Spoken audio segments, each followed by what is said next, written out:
Hadis yang ke-10, Ali bin Hujr meriwayatkan kepada kami, katanya Syarik meriwayatkan kepada kami daripada Al-Miqdam bin Shuraih, daripada ayahnya, daripada Aisyah, katanya,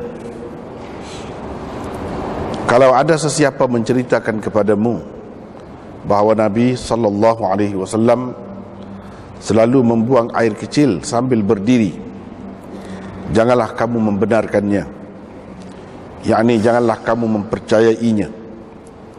Baginda sallallahu alaihi wasallam tidak kencing melainkan dalam keadaan duduk. Itulah terjemahan hadisnya. Adapun komentar Imam Tirmizi itu panjang lagi perbincangannya, kita tak masukkan lagi. Untuk sekadarnya, sebelum sampai kepada komentar Imam Tirmizi seterusnya tu, kita bincang yang ini dululah, insyaAllah. Hadisnya dulu. Bab ma jaa fi an-nahyi 'anil baul qa'iman.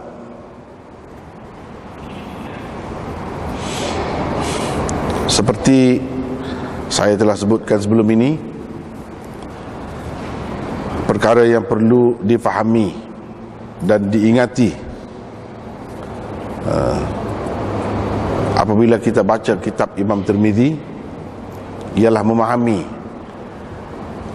apa-apa yang samar, yang tak terang daripada apa yang dikemukakan oleh beliau itu, dalam tajuknya. Sebelum ini saya sudah cerita dah, tapi mungkin saya rasa bukan semua ingat,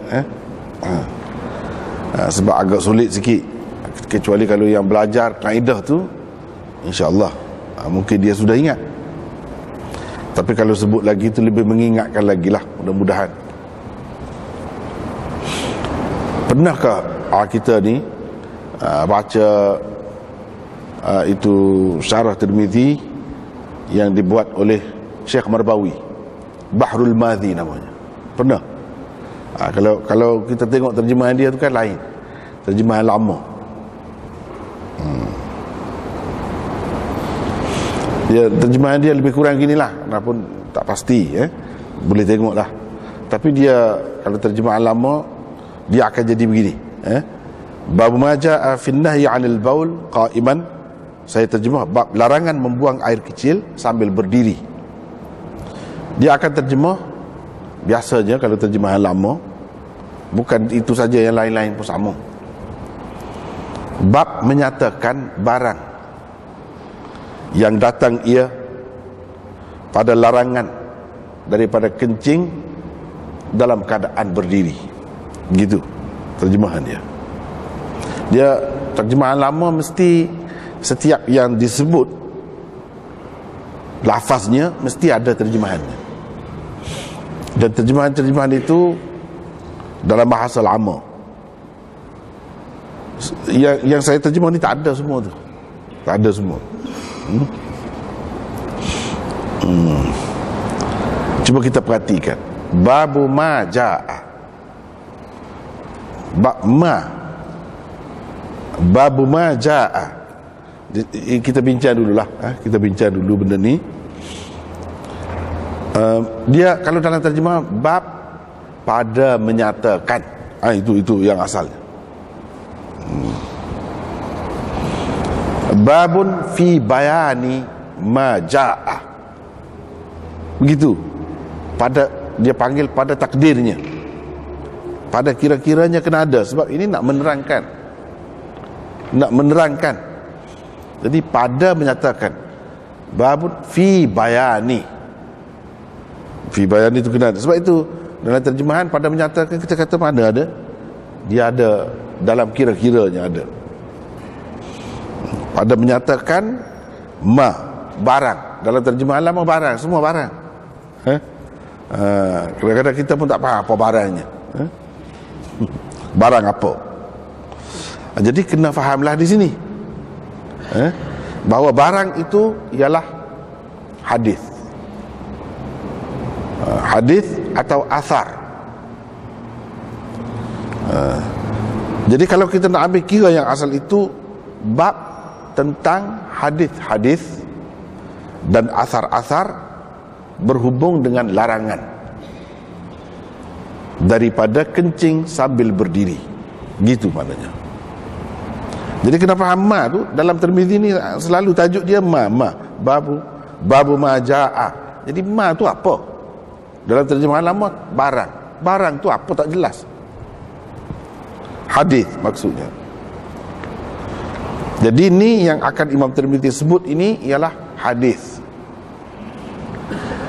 Maknanya kalau hadis itu ada beberapa pun ma juga. Dalam terjemahannya kita kata bab hadis-hadis. Ma jaa dalam terjemahan lama yang telah datang ia.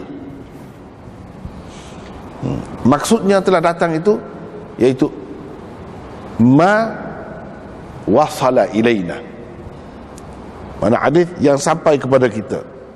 Jadi seolah-olahnya dia kata babul ahadith allati wasalat ilaina. Gitu. Bab hadis-hadis yang telah sampai kepada kita daripada Rasulullah sallallahu alaihi wasallam an Rasulillah fi nahyi anil baul qa'iman. Itulah orang panggil kalau takdir. Takdirnya jadi begitulah. Bab tentang hadis-hadis daripada yang sampai kepada kita daripada Rasulullah. Hadis itu sampai kepada kita. Ja'a tu datang. Datang tu datang macam mana maksudnya? Itu kena faham terlebih dahulu bahasa dia tu. Maksudnya hadis-hadis itu datang kepada kita. Mungkin timbul persoalan, kenapa kita kata hadis-hadis sedangkan ja'a itu mufrad? Ini kepada yang belajar sedikit sebanyak belajar saraf nahwu dia tahulah kenapa begitu, sedangkan kita terjemah hadis-hadis tadi. Kadang-kadang hadis di bawah tajuk itu satu saja, itu pun dia guna sama juga ma ja'a. Kalau banyak pun beberapa hadis pun ma ja'a juga. Kenapa begitu? Ini dia kira kena faham-faham sendirilah. Jadi kalau ja'a itu kenapa mufrad? Mengambil kira lafaz ma itu. Ma itu pada lafaznya mufrad, walaupun maknanya mungkin boleh jamak. Mungkin boleh jamak. Jadi tak perlu kita nyatakan dalam bentuk jamak ja'a itu. Cukup hanya jaga lafaz ma itu saja. Ini kaedah dia. Jadi kena ingat tu. Setiap kali kita jumpa dalam Tirmizi bab ma ja'a, begitulah. Ma itu maksudnya hadis. Satu, kalau di bawahnya satu, kita kata bab hadis yang sampai kepada kita daripada Rasulullah sallallahu alaihi wasallam berhubung dengan apa-apa. Berhubung dengan apa-apa. Kalau satulah hadis. Kalau ada beberapa, kita terjemah bab hadis-hadis. Ma itu dengan makna hadis-hadis, jamak. Sebab itu dipanggil mausul mustarak. Mausul ismi mustarak. Sebab itu dia perlu tahu, perlu faham terlebih dahulu dari segi ilmu alat itu. Ini ma ni apa? Apa? Jadi ma di sini ialah mausul ismi. Sebab mausul ada dua. Mausul harfi. Ini bukan harfi, ini ismi. Ismi ada dua pula, nas dan mustarak. Ini mustarak. Mustarak maknanya dikongsi, boleh dikongsi. Untuk satu pun boleh, dua pun boleh, banyak pun boleh. Dengan sebab itu ma ini boleh untuk makna satu hadis boleh, dua hadis pun boleh, tiga hadis atau lebih pun boleh. Sebab apa? Ini mausul mustarak. Adapun kalau mausul nas yang menunjukkan satu, pasti, allazi, itu untuk muzakkar, laki, seorang saja, khusus untuk itu, tak boleh untuk yang lain-lain.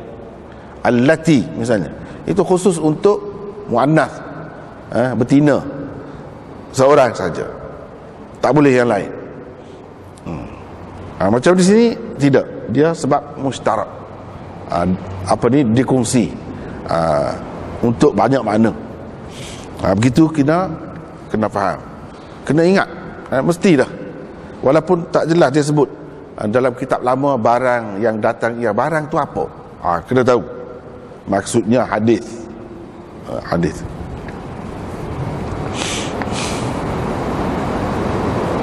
Hadis jaa yani wasala ilaina an Rasulillah sallallahu alaihi wasallam fi an-nahyi 'anil baul qa'iman. Itu maksudnya.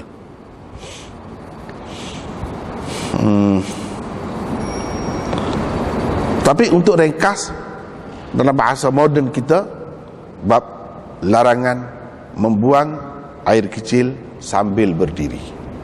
Gitu. Cukup faham dah tu makna dia tu.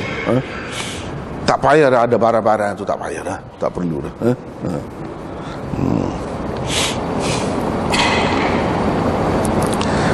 Kita ada nota di situ 121. Imam At-Tirmidzi memulakan bab yang ke-8 ini dengan sebuah hadis riwayat Aisyah radhiyallahu anha yang menyatakan Nabi sallallahu alaihi wasallam tidak membuang air kecil sambil berdiri. Aisyah malah mengingatkan muridnya Syuraih agar tidak membenarkan dan tidak mempercayai sesiapa saja yang menceritakan bahawa baginda sallallahu alaihi wasallam membuang air kecil sambil berdiri. Itulah hadis yang dikemukakan oleh Imam Tirmidzi di bawah tajuk ini. Satu saja hadis yang dijadikan sebagai asas. Yang lain-lain adalah dipanggil riwayat fil bab. Riwayat fil bab, yakni hadis yang diisyaratkan oleh Tirmizi sahaja. Dia tidak kemukakan dengan sanad yang lengkap.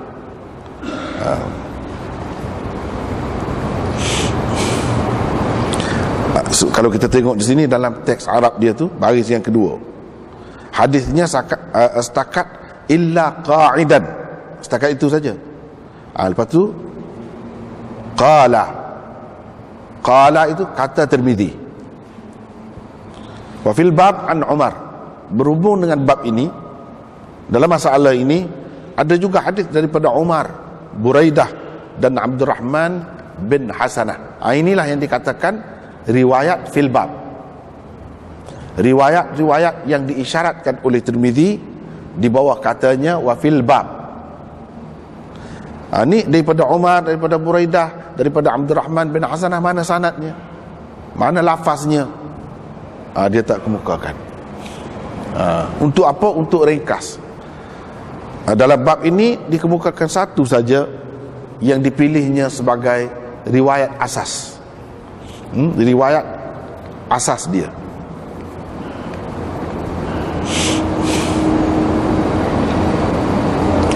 Di dalam komentarnya di bawah hadis 10, yakni hadis Aisyah berkenaan pula, Imam Tirmizi mengemukakan hadis Umar yang dengan jelas menunjukkan larangan Nabi sallallahu alaihi wasallam daripada membuang air kecil sambil berdiri. Tapi itu kita belum terjemah lagi. Ini hadis Umar hanya diriwayatkan daripada hadis Abdul Karim bin Abil Mukhariq, daripada Nafi', daripada Ibnu Umar, daripada Umar. Ini tak ada terjemahan. Itu akan datang lah. Sebab kita nak ringkas ni bagi dua line saja. Jadi tak masuk semualah terjemahannya. Kata Umar, Nabi SAW pernah melihat saya ketika saya sedang kencing atau membuang air kecil sambil berdiri. Lalu baginda berkata, wahai Umar, jangan kencing sambil berdiri. Jangan engkau buang air kecil sambil berdiri. Fama bultu qa'iman ba'du. Selepas itu tidak lagi aku membuang air kecil sambil berdiri. Itu ceritanya. Itulah maksud hadis Umar. Imam Tirmizi bawa juga. Tapi sanad lengkap tidak ada. Itulah yang dia isyaratkan dalam wafil bab tadi. Wafil bab an Umar wa Buraidah dan seterusnya. Lepas tu dia kata, qala Abu Isa, kata Abu Isa. Ini qala Abu Isa ini komentar Imam Tirmizi. Komentar Imam Tirmizi.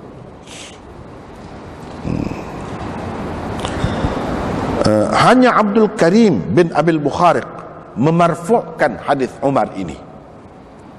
Memarfu'kan hadis Umar ini, yakni mengaitkan hadis ini dengan Nabi sallallahu alaihi wasallam. Hanya Abdul Karim bin Abil Bukhariq sahaja.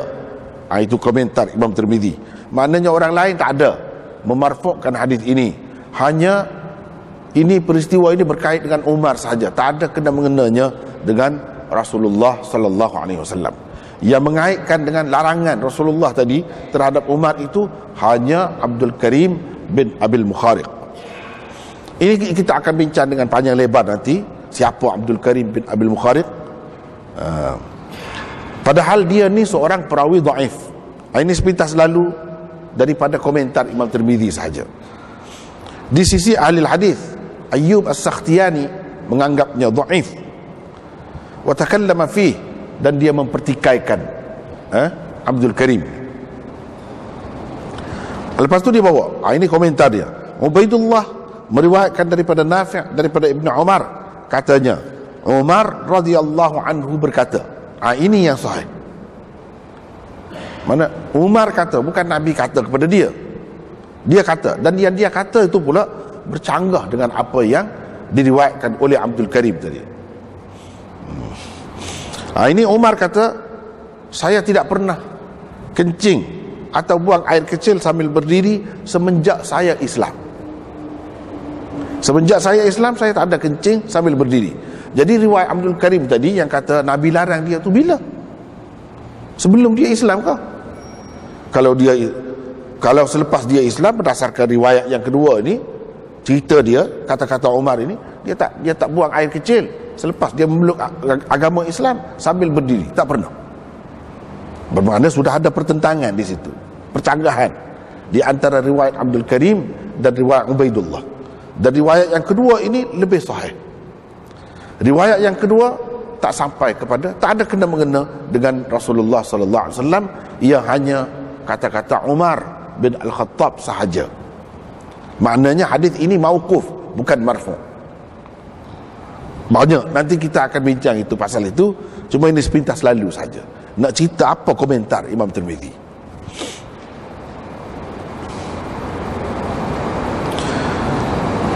Yang ini lebih sahih kata dia daripada hadis Abdul Karim. Yang ini lebih sahih daripada hadis Abdul Karim. Jadi hadis Abdul Karim tu sahih kah? Yang ini lebih sahih. Tidak sahih. Tidak sahih. Nanti itu kita akan bincangkan. Sebelum ni pun kita telah bincangkan tentang Imam Tirmizi kata paling sahih, paling hasan itu apa makna? Adakah sahih dan hasan itu dari segi istilah ulama hadis, atau ini hasan ataupun sahih dari segi bahasa sahaja? Hadis Buraidah berhubung dengan perkara ini tidak mahfuz, kata dia. Tidak mahfuz. Makna larangan daripada kencing sambil berdiri adalah untuk menjaga adab, bukan sebagai mengharamkan. Ada diriwayatkan daripada Abdullah bin Mas'ud, katanya salah satu pekerti kasar, yang kasar ialah engkau kencing sambil berdiri. Itu kita akan bincangkan nanti. Dalam terjemahannya semua yang saya sebut tadi tak ada lagi. Yang ada hanya hadis sahaja, yang asas itu sahaja. Yang ada setakat illa qa'idan itu. Sesiapa menceritakan kepadamu, maksudnya kalau ada sesiapa menceritakan kepadamu bahawa Nabi SAW selalu membuang air kecil sambil berdiri, janganlah kamu membenarkannya, yakni mempercayainya. Baginda SAW tidak kencing melainkan dalam keadaan duduk. Duduk maksudnya bertinggung. Setakat itu baru ada terjemahan, dan kita akan bincangkan yang itu dululah. Jadi yang kita baca tadi, terjemahkan tadi adalah komentar Imam Tirmizi.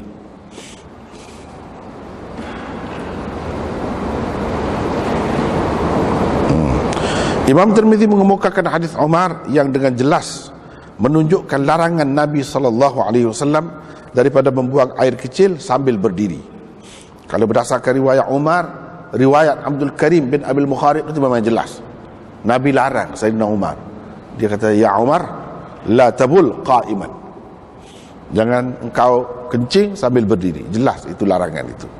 Dalam hadis Aisyah ni tak ada larangan. Dia cuma sebut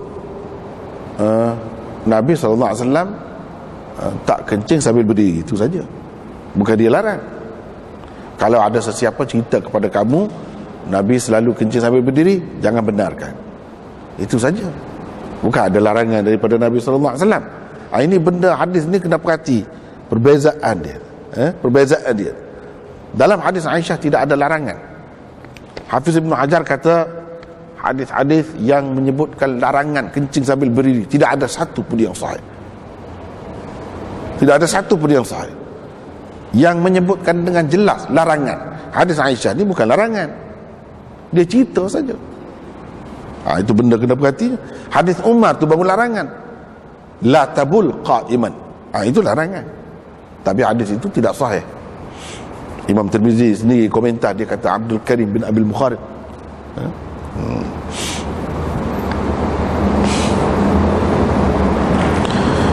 Daripada dua hadis itu dan hadis-hadis seumpama itulah, sesetengah ulama menyimpulkan adanya larangan daripada membuang air kecil sambil berdiri di dalam hadis-hadis Rasulullah sallallahu alaihi wasallam. Tajuk bab yang diadakan oleh Tirmizi di atas mewakili pendapat para ulama yang telah membuat kesimpulan demikian. Tidak timbul sebarang kesukaran dalam memahami tajuk bab yang dibuat oleh Imam Tirmizi di atas, kerana seperti telah disebutkan sebelum ini bahawa terjematul bab atau tajuk bab Imam Tirmizi mempunyai maksud yang sangat jelas dan amat mudah difahami. Keadaannya berlainan sekali dengan terjematul bab Imam Bukhari di dalam sahihnya. Ulama-ulama hadis kata tajuk bab yang paling mudah ialah tajuk bab Imam Tirmizi. Dia senang. Larangan kencing sambil berdiri, habis, jelas. Kemudian bab yang kedua, keharusan kencing sambil berdiri pula. Ar-rukhsati fi dhalik, babur rukhsati fi dhalik, bab kebenaran kencing sambil berdiri pula. Itu cara dia, mudah. Yang pertama larang, yang kedua kebenaran, boleh, ada rukhsah, ada kemudahan. Itu cara dia buat. Dan cara dia buat satu macam ni, satu macam ni. Bab yang pertama mewakili pendapat sekian ramai ulama. Siapa-siapa itu akan dibincangkanlah. Bab yang kedua mewakili satu kumpulan ulama. Yang kedua pun ada hadis juga. Yang pertama pun ada hadis juga. Dia nak ceritanya perbezaan pendapat ulama itu bukan sesuka hati mereka. Tidak. Dia ada asasnya. Asasnya itu biasanya hadis lah. Biasanya hadis. Dan kenapa ada khilaf? Kenapa ada khilaf? Khilaf itu rahmat dalam furu'. Jangan kita anggap dia malapetaka. Tidak. Seperti yang sebelum ini pun saya sudah kemukakan, Syekh Ibn Ruslan selalu kemukakan, itu jelas sebut rahmat. Wa Syafi'i wa Malikun Nu'manu wa Ahmad ibn Hanbal Sufyanu wa ghairuhum min sa'iril a'immah ala hudan wal ikhtilafu rahmah. Wa Syafi'i wa Malikun, Malik, Nu'manu, Nu'man maknanya Imam Abu Hanifah, namanya Nu'man. Wa Ahmad bin Hanbal Sufyanu, Ahmad bin Hanbal dan Sufyan, Sufyan Ats-Tsauri, selalu Imam Tirmizi sebut, Ats-Tsauri berpendapat begini-begini, mazhab Tsauri begini-begini, selalu dia sebut, kita akan berjumpa. Maknanya dia tu mujtahid juga, sama seperti Syafi'i dan lain-lain. Wa ghairuhum, dan selain mereka yang tersebut itu, min sa'iril a'immah, sekalian imam-imam yang lain-lain. Ikutlah Daud Zahiri ke, Sufyan bin Uyainah ke, Imam Bukhari ke, siapa ke, itu imam-imam semua ala hudan, berada di atas kebenaran, atas petunjuk. Ala hudan wal ikhtilafu rahmah, khilaf yang berlaku di antara mereka itu adalah rahmat, bukan membawa malapetaka, bukan menimbulkan ketegangan, tidak, rahmat sebenarnya. Nanti kita lihat macam mana rahmatnya. Sebab Nabi SAW ada juga kencing sampai berdiri. Itu dalam bab yang kedua lah. Kalau betul-betul haram, tentu dia tak buat. Nabi SAW kalau benda haram sekali pun dia tak buat. Bila dia buat kencing sambil berdiri, dia ada buat. Dan riwayat itu sahih, lebih sahih lagi daripada yang ni. Itu kita akan bincangkan. Bab Imam Tirmizi yang mula-mula dia sebut tu tidak semesti itu lebih kuat. Boleh jadi bab yang kedua lebih kuat, lebih sahih. Dia tidak seperti Imam Muslim, hadis yang mula-mula tu kuat, lepas tu dia makin lemah, makin lemah, makin lemah. Itu cara dia. Imam Tirmizi tak mesti begitu. Dalam bab ini hadis rukhsah itu lebih kuat. Sebab apa? Hadis itu dalam Bukhari, dalam apa pun ada sebut. Nabi kencing di subatata qaumin, hadis subatata qaumin, di satu tempat pembuangan sampah satu golongan orang. Dia pergi kencing sambil berdiri di situ. Di situ akan ada perbincangannya. Di sini pun ada, di sini pun ada, cuma tak habis sebab kita nak ringkas. InsyaAllah akan datang kita dapat siapkan, insyaAllah.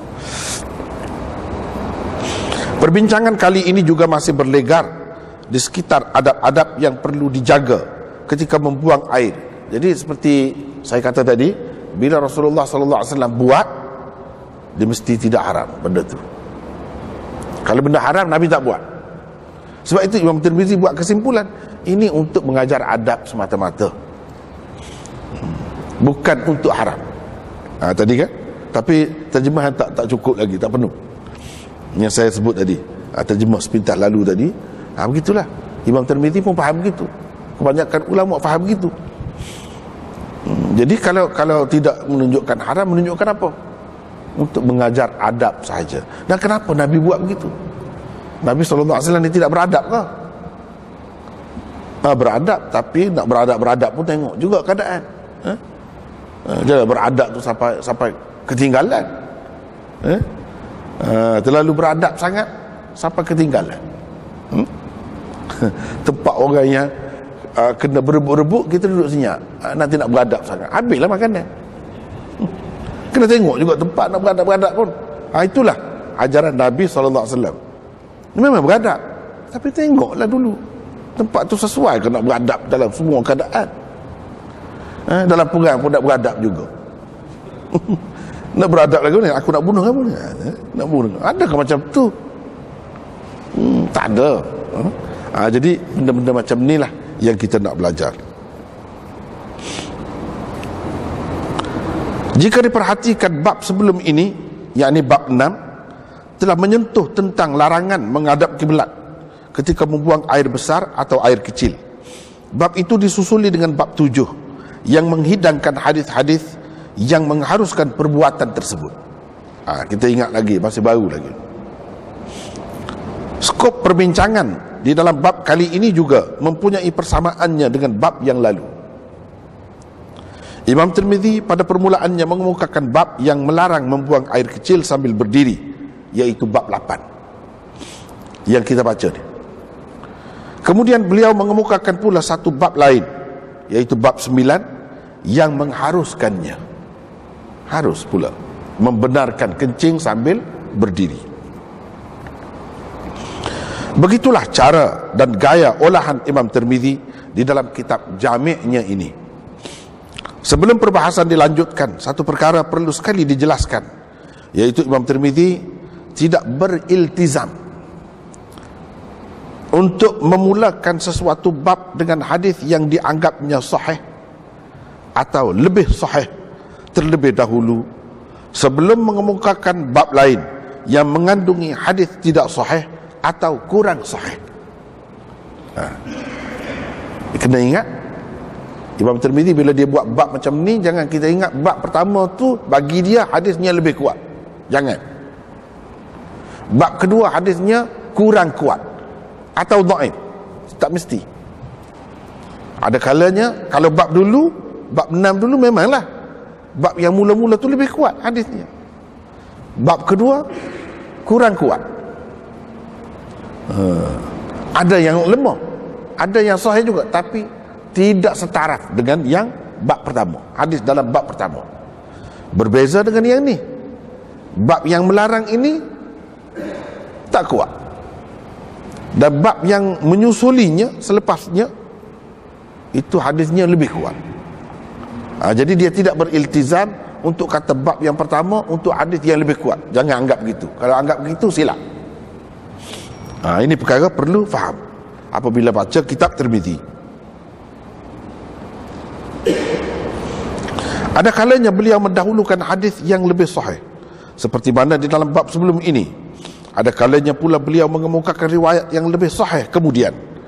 Boleh dilihat dalam bab ini, hadis yang menegah membuang air kecil sambil berdiri didahulukan, sedangkan kedudukannya lebih rendah daripada hadis yang mengharuskannya.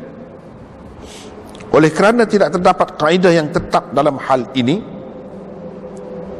sebarang keputusan atau hukum perlu dibuat dan dirumus setelah meneliti, memperhalusi dan merujuk kepada sanad serta komentar Imam Tirmizi yang menyusul selepas setiap hadis yang dikemukakan. Jadi tak ada satu kaedah yang tetap dalam bab ni sehingga bab ni sehingga bab ni hadis dalam bab dulu tu lebih kuat. Tak ada peraturan macam tu, tak ada kaedah macam tu. Ada kalanya yang disebutkan kemudian itu lebih kuat, ada kalanya sebaliknya. Jadi ini kita tak boleh katalah daripada sini sampai sini ini lebih kuat, daripada sini sampai sini pula yang kemudian lebih kuat. Tak ada macam tu. Jadi kita kena buat keputusan yang mana lebih kuat, yang mana kurang kuat dengan kita teliti. Kita teliti, kita memperhalusi, tengok sanad dia. Satu, itu kerja kita, kena buat begitu. Yang kedua, kena tengok apa komentar Imam Tirmizi selepas setiap hadis. Macam di sini, dia bagi komentar. Kalau hadis Aisyah ni dia kata tapi belum ada terjemahannya lagi. Hadis Aisyah ahsanu syai'in fi hadzal bab wa asahhu. Hadis Aisyah ini adalah yang terbaik, yang paling bagus dan paling sahih dalam bab ini. Paling sahih. Padahal tidak sahih pun. Tak sahih. Jadi yang paling sahih ni pun macam ni tak sahih, apatah lagi yang lain-lain. Apatah lagi yang lain-lain, lagilah tidak sahih. Ini kedudukan bab ini. Tapi kalau kita tengok bab seterusnya, hadis dia tu kuat. Dalam Bukhari, dalam apa semua ada. Dia letak kemudian. Jadi kita kena tengok komentar dia lah di sini. Ada kalanya dia tidak buat komentar.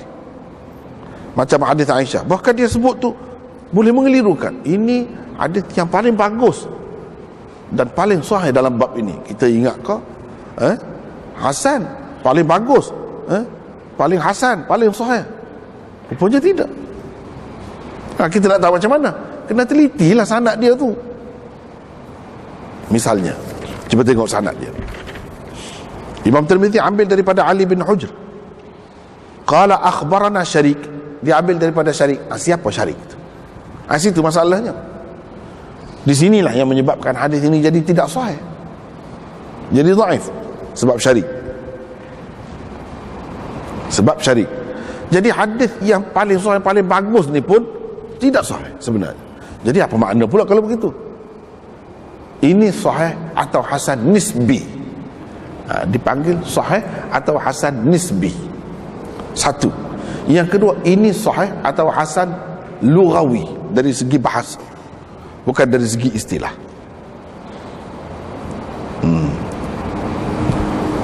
Itu kena fahamlah. Jadi kita kena tengok kepada satu sanad, Yang kedua, apa komentar Imam Tirmidzi? Kalau tak ada komentar dia, tak apa, kita sendirilah buat keputusan. Yang ada komentar misalnya hadis fil bab, hadis Umar, dia ada buat komentar. Abdul Karim bin Abil Mukhariq ini dikatakan dhaif oleh Ayyub As-Sakhtiyani. Dia buat komentar. Bila ada orang yang kata dhaif, dhaif lah. Riwayat itu dhaif lah. Dan dia sebut tu kadang-kadang sedikit saja, dia sebut seorang dua, padahal ramai lagi orang lain yang sebutnya. Dia nak menarik perhatian kita saja supaya kita bacalah tengok. Itu dua perkara yang penting kita tengok. Satu, sanadnya. Yang kedua, apa komentar Imam Tirmidzi.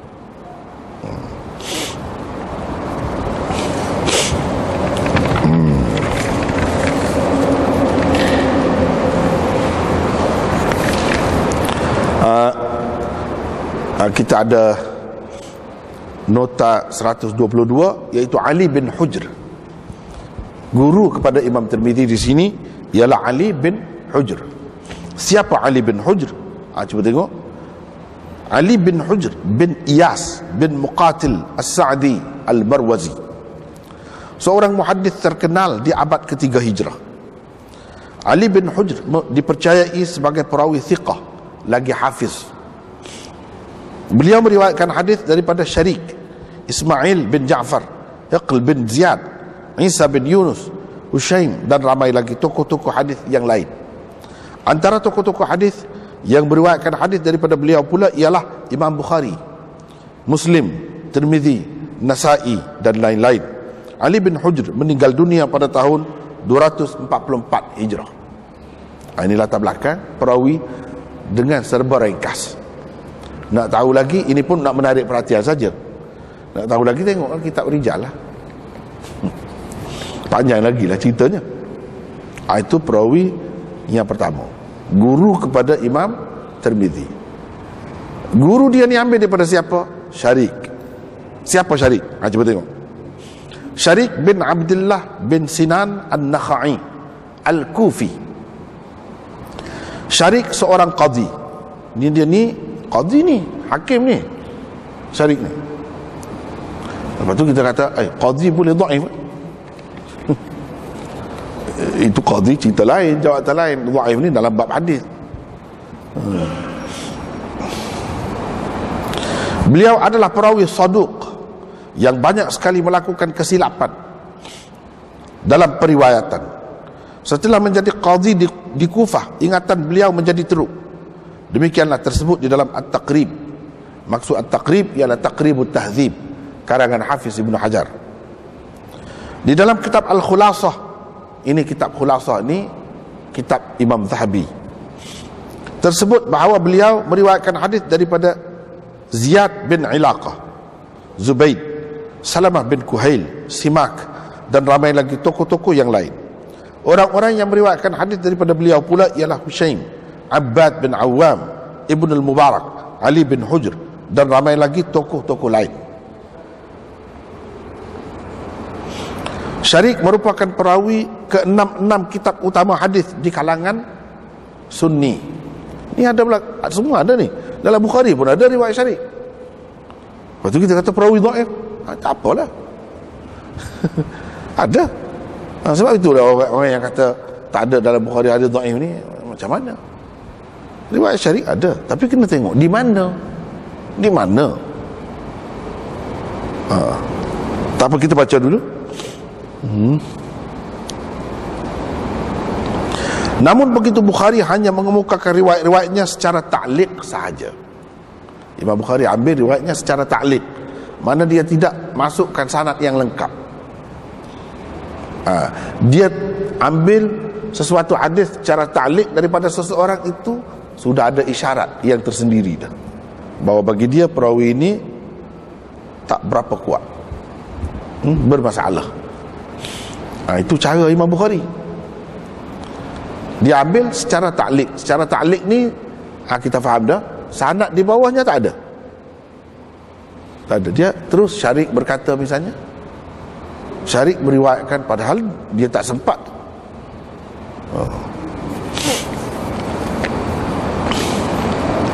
Imam Muslim pula hanya mengambil riwayatnya sebagai mutaba'at sahaja. Jadi di dua tokoh hadis ini, itu kita kena perhati, jangan kira ada ini dia ni perawi Muslim. Jangan kira begitu. Perawi Muslim pun dalam bab mana? Bab usul ke bab mutaba'at, bab syawahid? Kalau bab mutaba'at itu boleh ada perawi yang lemah, contohnya Syarik. Tapi dia tak ada dalam bab usul. Riwayat-riwayat usul tak ada.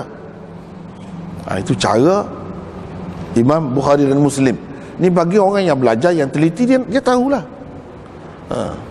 Tapi setengah-setengah pengarang macam Hakim, dia kata hadis ini sahih menurut syarat Bukhari dan Muslim. Padahal dalam sanad itu ada Syarik. Jadi kita ingat menurut syarat Bukhari dan Muslim ni mana tinggilah, setaraf dengan hadis Bukhari dan Muslim lah. Walaupun Bukhari dan Muslim tak ada kemukakan hadis itu, kira-kiranya hadis ini taraf itulah. Padahal tidak. Yang dia maksudkan syarat Bukhari dan Muslim tu, perawi dia tu ada dalam Bukhari dan Muslim. Tak kira lah duduk di mana, tak kira. Ini masalah. Sebab itu kita kena teliti. Jangan kata bila Hakim kata menurut syarat Bukhari dan Muslim tu sama tinggilah dengan hadis Bukhari Muslim. Yang dia kata syarat Bukhari dan Muslim dari segi perawi dia tu ada dalam Bukhari dan Muslim. Ada macam mana dia tak kira. Ada macam ni lah. Dia sebut secara ta'liq itu. Itulah yang ada macam tu. Ada disebut dalam riwayat-riwayat mutaba'at. Ada macam tu. Ada macam tu bukan menepati syarat dia sebenar-benarnya. Ini benda yang ramai tak faham. Dia ingat bila kata menepati syarat Bukhari dan Muslim tu tinggi lah. Bukan begitu.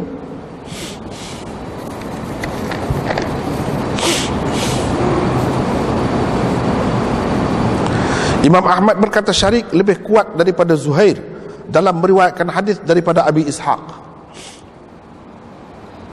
Kalau meriwayatkan hadis daripada Abi Ishaq, dia lebih kuat daripada orang lain. Ada juga begitu. Tapi kalau riwayat daripada orang lain tak boleh. Daripada orang ni pun dia lebih kuat lagi. Dia ada pula begitu.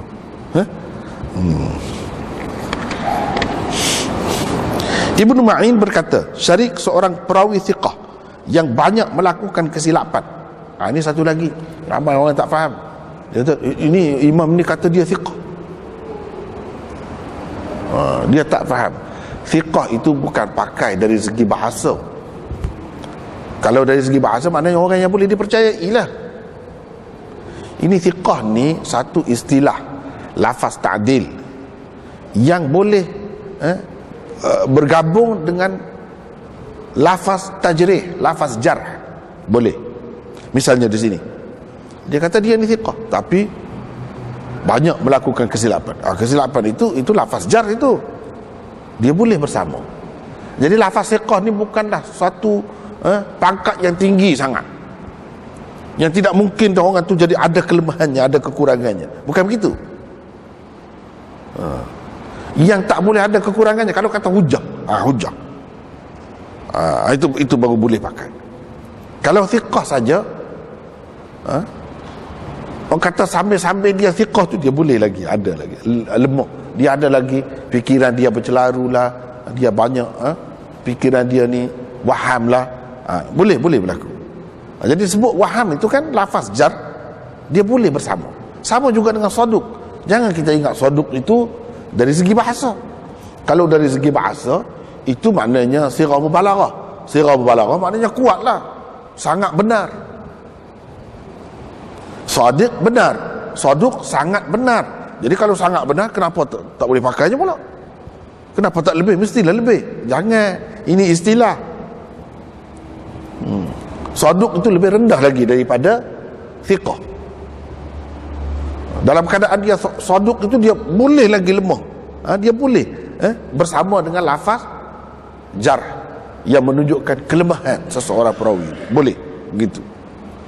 Ini ramai orang keliru. Dia tak faham benda ni. Inilah yang perlu kita belajar sebenarnya. Yang perlu kita belajar. Kalau kita nak cari sendiri, penat. Nak berjumpa tu nak cerita ni benda. Kalau dengan guru dia macam benda tu mudah ya. Padahal cubalah cari sendiri. Baru kita tahu susah.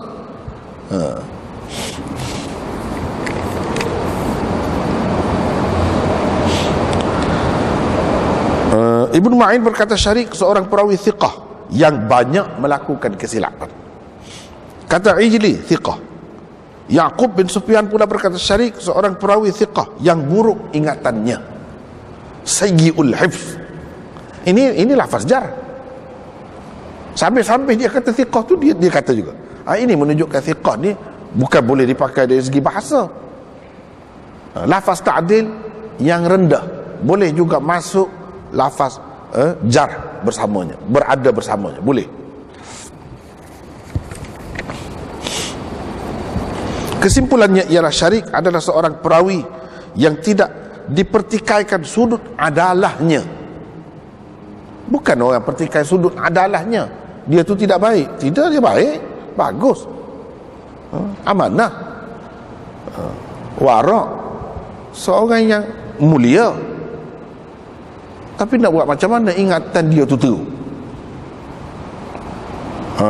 Bukan dari segi adalahnya yang dipertikaikan, tapi dari segi dhabnya. Itu yang dipertikaikan. Dhab mana tidak dhabit. Sedangkan syarat nak jadi perawi hadis sahih ni, dia kena adil, lagi dhabit. Dia tidak ada dhab, bukan dhabit. Jadi situ sudah tergugat. Jadi tidak semestinya perawi-perawi yang dhaif ni dia ahli bid'ah, seorang yang tidak baik, tak mesti. Tapi bila dia tu dikatakan dhaif lah, tak kira lah apa sebab pun. Cuma bagi kita yang belajar ni, kita tahu dhaif dia ni bukan dengan sebab adalah dia itu, bukan dengan sebab dia fasik ke, dia apa ke, dia ahli bid'ah, bukan. Tapi sebab ini. Jadi kelemahan dia tu, walaupun ada kelemahan, tidak kuat lah, tidak kuat. Sebab itu bukan perangai yang buruk, tapi itu suatu yang Allah SWT bagi kepada dia, kepada siapa pun. Kalau Allah SWT nak bagi macam tu, nak buat macam mana? Bagi ingatannya tak kurang baik. Dulu boleh tahan juga, tapi setelah dia jadi qadhi, fikiran dia jadi bercelaru. Itu ceritanya. Dan kebanyakan dia riwayatnya selepas dia jadi qadhi. Itu sebab ulama pertikai.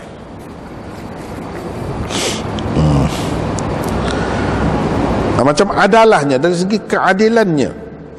Bukan keadilan ni maksudnya dia memerintah, dia keadilan begitu, dia jadi hakim, dia adil. Bukan, ini adalah dari segi istilah.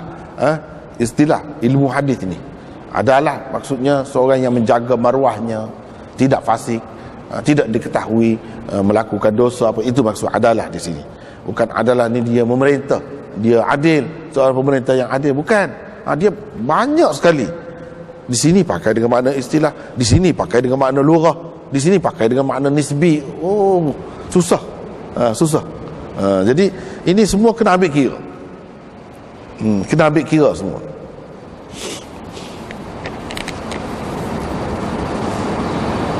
Namun disebabkan ingatannya yang teruk, beliau dianggap oleh kebanyakan ulama rijal hadis sebagai perawi dhaif. Dia terbilang sebagai perawi dhaif. Beliau meninggal dunia pada tahun 177 Hijrah. Ini tentang Syarik. Jadi masalah dalam hadis ini, kenapa hadis ini jadi tak kuat? Sebab Syarik. Tapi Imam Tirmizi kata ini yang paling bagus, paling hasan dan paling sahih dalam bab ini. Nak banding dengan yang lain itulah. Walaupun Syarik ni dia lemah, tapi dia lemah dari sudut dhabt dia, ingatan dia tu saja. Dia seorang yang baik. Walau bagaimanapun lemahlah juga. Kelemahan yang macam ni ringan nak banding dengan kelemahan yang dalam bentuk lain.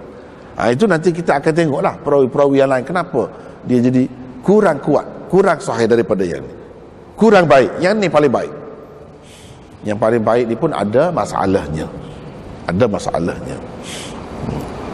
Jadi kalau ini ada masalahnya dhaif, kenapa ada ulama yang buat kesimpulan tentang hukum dia? Ada yang kata haram, ada yang kata makruh. Makruh itu kan berkait dengan hukum. Nak berkait dengan hukum ni tak boleh pakai hadis dhaif. Dia ada hadis lain lah. Campur-campur semua tu. Ambil kira semua tu, campur semua, baru dia buat hukum. Bukan kira satu saja hadis yang dhaif, memang dia pakai itu saja. Tak boleh macam tu. Tak ada siapa pun buat begitu. Itulah yang perlu kita tahu. Ada misalnya yang Imam Tirmizi isyarat itu. Yang Imam Tirmizi isyarat. Hadis Umar, hadis Buraidah, hadis Abdul Rahman bin Hasan. Kita tengok pula. Bila kita tengok situ, kedudukannya bagus. Tetapi larangan itu, soal larangan itu tak ada. Sayyidina Umar kata, semenjak saya Islam, saya tak pernah kencing sambil berdiri, sambil duduk. Ada sebut larangan di situ? Tak ada. Itu sahih. Yang itu elok, tak ada apa. Tapi di situ bukan ada larangan. Coba perbuatan Umar. Kenapa Umar buat begitu? Itu timbul persoalan. Kenapa Umar buat begitu? Mesti dia ada tahu daripada Nabi SAW. Dan Nabi SAW kebanyakannya kencing sambil duduk. Kenapa Nabi buat begitu? Tentulah ini lebih baik. Ini lebih baik. Jadi atas dasar itulah. Dan hadis Abdul Rahman bin Hasanah itu, berapa ramai pula yang kata sahih. Tapi larangan tidak ada. Cuma perbuatan itu saja. Perbuatan. Dan ini kita akan lihat nanti macam mana lafaz hadisnya. Walau bagaimanapun daripada hadis-hadis itu dapat disimpulkan sesuatu. Jadi sehingga boleh kita kata ini makruh hukumnya kalau kencing sambil berdiri, atau setengah-setengah tu kata haram. Dia ambil kira lah beberapa hadis itu. Dan hadis yang menunjukkan Nabi SAW buang air kecil sambil berdiri itu, mereka kata hadis itu dalam keadaan darurat ke? Dia takwil.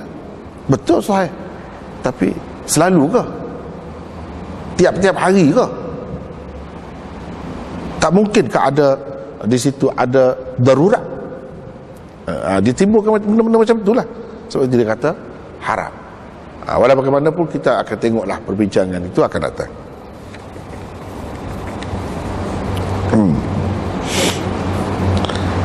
Meriwayatkan daripada kepada kami daripada Miqdam bin Shuraih, daripada ayahnya, yakni Shuraih.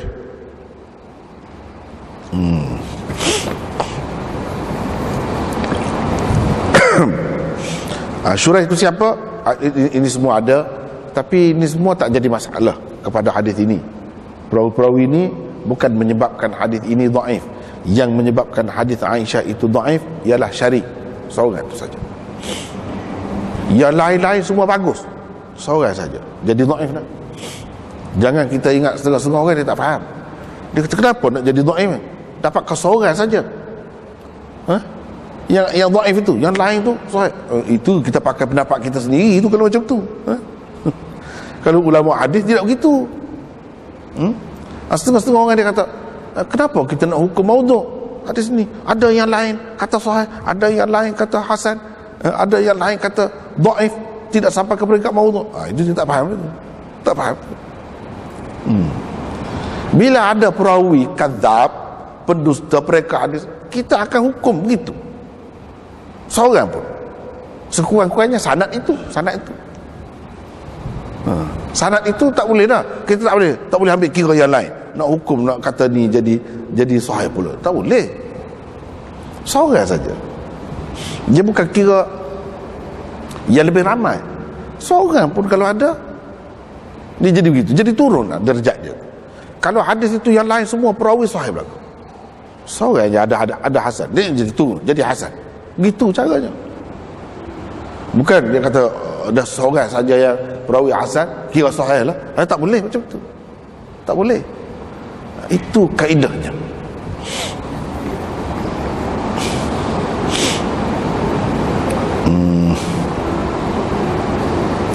Shuraih bin Hani bin Yazid Al-Harithi Al-Kufi ialah ayah Al-Miqdam. Beliau terbilang sebagai murid utama Sayyidina Ali radhiyallahu anhu. Beliau juga terbilang sebagai perawi mukhadram. Ini kita berkenalan dengan perawi-perawi ini kan, ada istilah-istilah yang perlu diketahui. Macam dia kata ini perawi mukhadram. Apa itu mukhadram? Iaitu perawi yang sempat dengan zaman jahiliyah dan zaman Rasulullah sallallahu alaihi wasallam, tetapi baru memeluk agama Islam selepas kewafatan baginda. Dia sempat dengan Nabi, tapi masa Nabi dia tidak Islam. Dia baru Islam selepas Nabi wafat. Dia sempat juga dengan zaman jahiliyah. Zaman jahiliyah sebelum Nabi SAW diutuskan menjadi Rasul, itu dipanggil zaman jahiliyah. Atau ia memeluk agama Islam ketika Nabi SAW masih hidup, tetapi tidak pernah bertemu dengan baginda SAW. Itu yang dikatakan perawi mukhadram. Surah ini macam itulah. Surah ini termasuk dalam mukhadramin. Mukhadramin.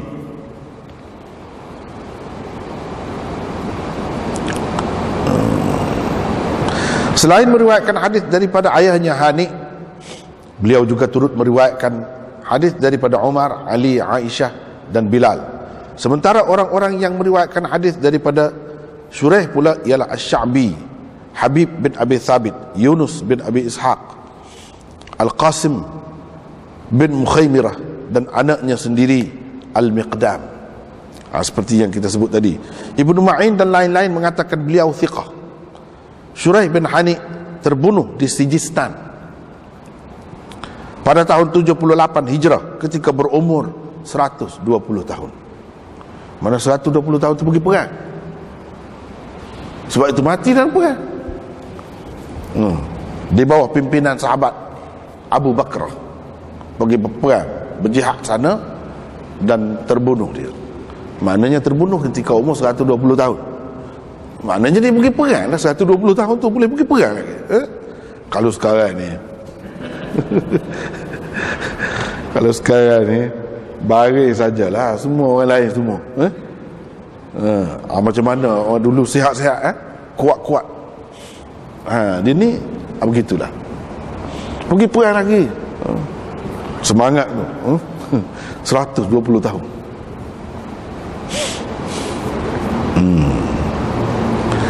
Barulah kita masuk kepada hadisnya. Hadis Aisyah katanya, kalau ada sesiapa menceritakan kepadamu bahawa Nabi SAW selalu membuang air kecil sambil berdiri, janganlah kamu membenarkannya, yakni janganlah kamu mempercayainya. Jangan percaya. Baginda SAW tidak kencing melainkan dalam keadaan duduk, yakni bertinggung. Ini yang kita duduk cerita ni, kencing berdiri, kencing duduk, apa ni, lelaki. Jangan perempuan. Perempuan tu kena duduk mana-mana pun. Tak ada. Hukum berdiri itu tak ada untuk mereka. Ini cerita lelaki. Kita tahu macam mana. Yang perempuan itu kena duduk. Yang lelaki saja kena berdiri. Hadis lain. Hadis lain. Ada sebut Nabi SAW bila dia buang air, iaitu hadis Abdurrahman bin Hasanah antaranya, yang Imam Tirmizi isyarat itu. Ketika itu Nabi SAW kencing sambil duduk, dan mereka kata dia kencing seperti orang perempuan. Maknanya orang perempuan pada masa itu kencing sambil duduk, bukan sambil berdiri. Dan bukan hadis itu saja, banyak lagi hadis yang lain. Orang kafir Quraisy, dia kata tengok, kencing macam perempuan, katanya. Maknanya orang jahiliah perempuan pun kencing sambil duduk juga. Kalau perempuan, ini cerita sambil berdiri atau sambil duduk, ada pilihan. Ini lelaki, bukan perempuan. Kalau perempuan itu sudah jelas. Sudah jelas. Memang tidak sesuai pun kalau perempuan kencing sambil berdiri, jadi macam mana? Tak sesuai. Tapi kalau lelaki boleh. Boleh. Ada kalanya lebih baik kalau mengikut Imam Ahmad dan Imam Bukhari, kencing sambil berdiri bukan sekadar harus, bahkan ada kalanya lebih baik. Ada kalanya lebih baik. Harus tu tentu dah. Harus tu tentu. Ada kalanya lebih baik. Itu kita akan bincang nantilah, akan datang. Kita ada nota 126, oleh kerana terdapat semacam pertentangan di antara hadis Aisyah ini dan hadis Hudzaifah di dalam bab 9 berikutnya, para ulama hadis telah cuba mengkompromikan kedua-duanya dengan mengemukakan beberapa pendapat. Jadi hadis Hudzaifah, dia kata Rasulullah sallallahu alaihi wasallam pernah dalam satu perjalanan itu perjalanan pulang daripada perang Tabuk. Tiba-tiba Nabi sallallahu alaihi wasallam pergi jauh dan dia kencing sambil berdiri. Sebelum dia kencing tu, sebelum dia buang air tu, dia panggil Huzaifah. Huzaifah cuba nak lari mula-mula tu sebab dia tengok Nabi sallallahu alaihi wasallam nak buang air. Dia cuba nak lari, Nabi sallallahu alaihi wasallam sebaliknya panggil dia. Nabi isyarat. Panggil dia, mari duduk dekat dia. Duduk di belakang dia, berdiri sama menghadap belakang lah. Belakang. Dan Nabi buang air sambil berdiri. Itu cerita. Dan hadis itu sahih. Itu kuat. Tak boleh nak lawan dengan yang larangan ini, tak boleh nak lawan dengan hadis itu. Itu ceritanya. Jadi sekarang ni Aisyah kata kalau ada sesiapa cerita Nabi buang air sambil berdiri, jangan kamu benarkan, jangan kamu percaya. Ini Hudzaifah ni ada cerita. Seseolahnya Aisyah nak kata jangan percaya kepada Hudzaifah lah. Gitu ke? Atau macam mana? Sesuatu hadis kalau nampak bertentangan sesama hadis, kita tak boleh kata nampak bercanggah tu kita tolak kedua-duanya, tak boleh. Kena cuba jamak dahulu. Bolehkah jamak? Pakai kedua-duanya. Atau kita taufikkan. Yang ni kita kompromikan. Cuba pakai ini mungkin dalam keadaan ini. Ini pula dalam keadaan ini. Atau bagaimana caranya? Kita tak boleh nak buang kedua-duanya sama sekali, tak boleh. Apalagi kalau kedua-duanya sahih. Kalau nak tarjih, ya boleh juga. Yang ini lebih kuat, yang ini kurang. Jadi hukum yang kita simpulkan begini. Misalnya kita utamakan hadis ini, boleh juga begitu. Adalah juga ulama yang pakai begitu. Tapi nak kata gugur kedua-duanya dengan sebab kira-kiranya sudah bercanggah, bertentangan, itu tak boleh buat begitu. Tak boleh. Kecuali kalau tak boleh dijamak, tak boleh ditaufik, tak boleh ditaujih, tak boleh ditakwil, baru gugur kedua-duanya. Baru pakai kaedah idza ta'arada tasaqata. Bila kedua-duanya bertentangan, dua hujah, dua dalil bertentangan, tasaqata, gugur kedua-duanya. Baru pergi situ. Tidak terus gugur. Kena tengok dulu. Selagi boleh pakai, pakai. Kalau tak ada jalan dah, tak boleh ini. Tak mungkin. Tak mungkin. Nak tawil pun tak boleh. Gugur. Ketepikan itu. Pakai yang lain. Pakai yang lain. Itu caranya. Jadi nampak bertentangan, para ulama cuba kemukakan beberapa pendapat. Pendapat masing-masing untuk mengkompromikan kedua-dua riwayat yang zahirnya kelihatan bertentangan itu. Satu, kata-kata Aisyah bahawa man haddathakum anna an-nabiy sallallahu alaihi wasallam kana yabulu qa'iman fala tusaddiquhu ma kana yaqul ma kana yabul illa qa'idan. Itu kata-kata Aisyah ini di dalam hadis ke-10 di atas hanya menafikan kebiasaan Rasulullah sallallahu alaihi wasallam kencing sambil berdiri. Ia menafikan kebiasaan, bukan menafikan wujud sama sekali. Ada, cuma tidak biasa. Tidak biasa. Kencing sambil berdiri itu ada, tapi tidak biasa, bukan menjadi kebiasaan. Yang dinafikan ialah kebiasaan, bukan wujudnya. Ia bukan menafikan langsung kencing sambil berdiri dengan arti Nabi SAW tidak pernah melakukannya sama sekali. Bukan begitu.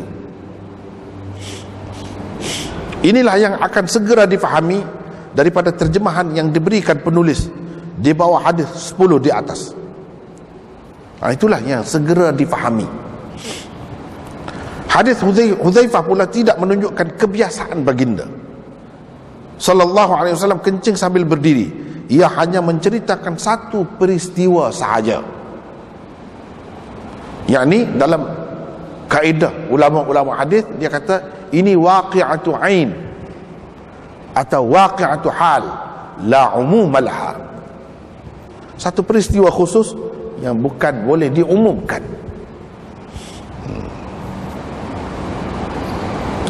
Dengan memahami begini, tiada lagi pertentangan di antara hadis Aisyah dan hadis-hadis sahabat-sahabat lain yang menyebutkan bahawa Nabi SAW pernah membuang air kecil sambil berdiri. Bukan seorang, bukan dalam satu peristiwa. Tapi kalau kata dua kali, kata bukan biasa lagi, bukan kebiasaan lagi. Dalam hadis Mughirah bin Syu'bah, dia cerita juga Nabi SAW pernah kencing sambil berdiri, selain daripada Hudzaifah. Alasannya ialah kerana menurut kaedah bahasa Arab, fi'il mudhari' yang didahului perkataan kana akan bertukar menjadi kata kerja yang menunjukkan sesuatu pekerjaan atau perbuatan selalu berlaku pada masa lalu. Dipanggil dalam istilahnya al-madhi al-istimrari. Madhi istimrari. Madhi istimrari sememangnya lah mengandungi makna selalu,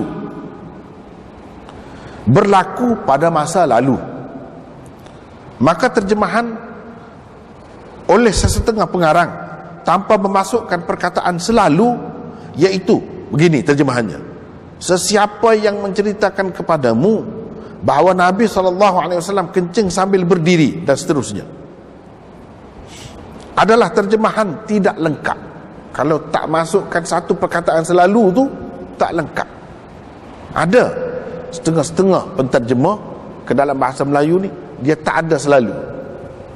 Itu tak lengkap tu, terjemahan begitu. Lantaran ia tidak menggambarkan madhi istimrari. Ringkasnya riwayat Aisyah berkenaan hanya sekadar menyatakan kebiasaan Rasulullah SAW semata-mata, iaitu baginda SAW biasanya akan duduk bertinggung bila hendak membuang air kecil. Dia nak cerita kebiasaan. Cuba perhati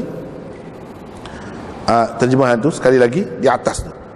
Aisyah katanya, kalau ada sesiapa menceritakan kepadamu bahawa Nabi SAW selalu, ini selalu membuang air kecil sambil berdiri. Kalau ada sesiapa kata Rasulullah selalu kencing sambil berdiri, yang itu jangan kamu benarkan. Kalau dia kata Rasulullah pernah kencing sambil berdiri, itu tak apa kamu tak terima, tak perlu kamu mendustakannya. Memang ada itu yang dinafikan selalu. Sebab itu kalau buang selalu ni rosak mana. Dan kita masukkan selalu, ada alasannya. Sebab ini madhi istimrari. Cuba tengok teks. Ini ahli-ahli bahasa semua, sahabat-sahabat ni, bila dia guna bahasa tu kan tepat. Kita kena ambil kira semua. Jangan cuai. Kalau cuai kena kita, rebah kita. Cuba perhati ni, cuba. Man haddathakum anna an-nabiy sallallahu alaihi wasallam kana yabulu qa'iman. Kana yabulu. Cuba tengok. Sebelum yabulu ada kana. Bukan yabulu saja. Atau kana bala, bukan madhi, ini mudhari.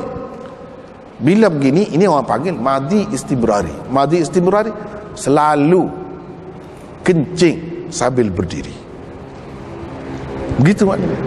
Bila? Pada masa lalu. Sebab ini cerita ni kemudian. Cerita ni kemudian, diceritakan kemudian. Dia kata ni kemudian. Kalau ada orang cerita kepada kamu Nabi dulu, semasa dia ada dulu, selalu kencing sambil berdiri, itu jangan benar, jangan percaya. Sebab Nabi bukan selalu buat begitu. Ini bukan bermakna dia menafikan. Ada, boleh ada, tapi tidak selalu. Dan ini kalau kita ambil kira lafaz dia tu memang tepat. Sebab itu bagi saya lebih puas hati yang ni. kita pakai dengan makna macam ni, baru betul, baru tak ada percanggahan. Hadis Hudzaifah menceritakan pernah Nabi kencing sambil berdiri, bukan selalu. Jadi ini bukan bermakna Aisyah nak suruh murid dia ni, Syuraih ni, tak percaya kepada Hudzaifah atau sesiapa. Bukan begitu. Daripada situlah dapat disimpulkan bahawa yang lebih elok, kenapa Nabi buat begitu? Duduk lebih beradab, lebih sopan kalau duduk. Maknanya berdiri itu kasarlah, cara kasar, bukan sopan, tak berapa sopan. Macam itulah.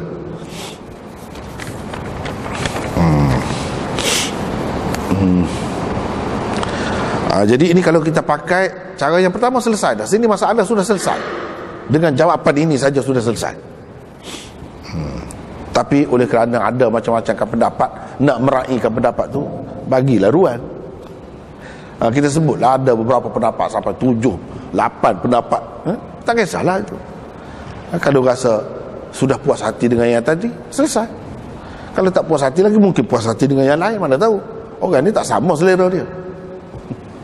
Sebab itu kita selalu kemukakan beberapa pendapat. Pendapat orang ni begini. Dan bila dia nak bagi pendapat tu, dia ada cara dia tu. Bukan saja dia orang alim.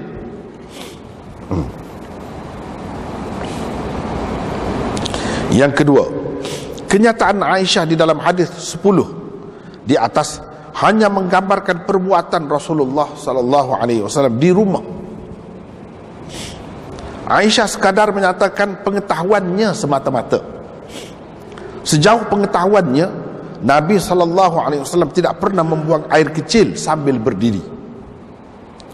Peristiwa Nabi SAW membuang air kecil sambil berdiri seperti tersebut di dalam hadis riwayat Hudzaifah pula tidak diketahui Aisyah, kerana ia adalah suatu peristiwa yang terjadi di luar rumah. Dengan mengandaikan demikian, tidak akan berlaku juga percanggahan di antara hadis Aisyah dan hadis Hudzaifah, lantaran masing-masing daripadanya merujuk kepada situasi yang berbeza. Ini pendapat yang kedua. Dia kata yang Aisyah sebut itu di rumah. Kalau sesiapa kata Nabi SAW kencing sambil berdiri ketika dia di rumah, jangan benarkan. Di rumah memang tak pernah. Dan dia cerita tu apa yang dia lihat, apa yang dia tahu, setakat yang dia tahu, itu yang dia cerita. Yang dia tahu ialah yang di dalam rumah, tentu dah. Yang di luar itu dia tidak selalu bersama dengan Rasulullah sallallahu alaihi wasallam. Mungkin sahabat lain yang lelaki lebih tahu daripada dia, sebab bukan setiap kali dia keluar atau pergi berperang dia ikut bersama dengan Rasulullah. Jadi kalau ada sahabat lain cerita, betul, tapi yang dia cerita tu di luar rumah, bukan di rumah. Jadi kedua-duanya boleh betul, tidak ada percanggahan. Kalau kita pakai yang kedua ni, tak ada selalu pun boleh, tak masukkan selalu dalam terjemahan, boleh juga, tapi kena pakai dengan makna yang kedua. Kalau di rumah, Rasulullah SAW tak kencing sambil berdiri, dia kencing sambil duduk. Bukan masalah selalu ke tidak selalu, tak timbul soal itu. Ini yang kedua. Yang ketiga, hadis Aisyah yang dikemukakan oleh Tirmizi di bawah bab 8 di atas, di samping hadis Umar, Buraidah dan Abdurrahman bin Hasanah yang diriwayatkan oleh Tirmizi di dalam fil babnya, paling tinggi pun hanya mengandungi larangan ta'dibi, nahi ta'dibi, larangan ta'dibi, iaitu larangan untuk mengajar adab dan tata susila. Sebab larangan ni banyak, mana tidak semesti kalau Nabi larang ni dengan makna haram terus. Banyak larangan ni. Sama juga suruh atau perintah, dia bukan bermakna wajib terus. Macam-macam lagi makna dia. Ini boleh dilihat dalam usul fiqh, itu tempatnya dalam usul fiqh. Yang memberi hukum makruh tanzihi sahaja. Kalau larangan yang macam ni untuk ta'dib, dia memberi makna makruh tanzihi. Maknanya kalau kita buat, Tak dapat pahala lah. Tapi nak berdosa tu tidak. Sampai berdosa tu tidaklah. Tapi tak dapat pahala lah sebab tidak mengikut sunnah. Gitulah kira-kiranya. Makruh tanzihi sahaja. Ia tidaklah sampai mengharamkan. Inilah yang Imam Tirmizi kata. Yang Imam Tirmizi kata dalam komentarnya, dia kata, tengok muka surat 105 tu, 105 yang teks Arab itu, yang kedua tu, baris yang kedua di bawah tu. Wa ma'na nahyi 'anil bawl qa'iman 'ala at-ta'dib la 'ala at-tahrim. Itu maksudnya. Itu. Jadi larangan ini memberi makna ta'dib, untuk mengajar adab. Macam kita seorang ayah ajar anak, jangan ambil yang itu, lauk yang jauh-jauh tu, yang ada dekat tu. Larang tu. Jadi larangan tu haram tak? Kalau anak dia ambil yang itu, macam mana? Tidaklah sampai kita kata nak hukum dia, tapi nak mengajar adab lah. Dengan maksud nak mengajar adab, ada kalanya dilarang.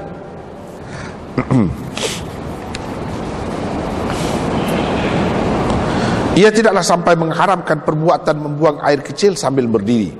Itulah yang dimaksudkan oleh Imam Tirmizi dengan katanya, wa ma'na nahyi 'anil bawl qa'iman 'ala at-ta'dib la 'ala at-tahrim. Itulah maksudnya. Jadi Imam Tirmizi nampaknya cenderung ke situ. Jadi kencing sambil berdiri boleh, tapi makruh tanzihi. Yang lebih elok mengikut sunnahnya kencing sambil duduk. Yang itu memang ada larangan, tapi paling tinggi pun dia memberi makna itu untuk mengajar adab. Makruh tanzihi, tidak lebih daripada itu, tidak sampai ke peringkat haram.